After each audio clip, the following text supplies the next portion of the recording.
చక్కని సీతకి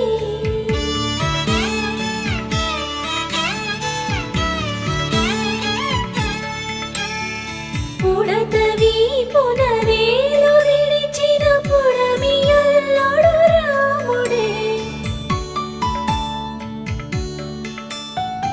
ఎడమ చేతను శివుని విల్లును ఎత్తిన రాముడే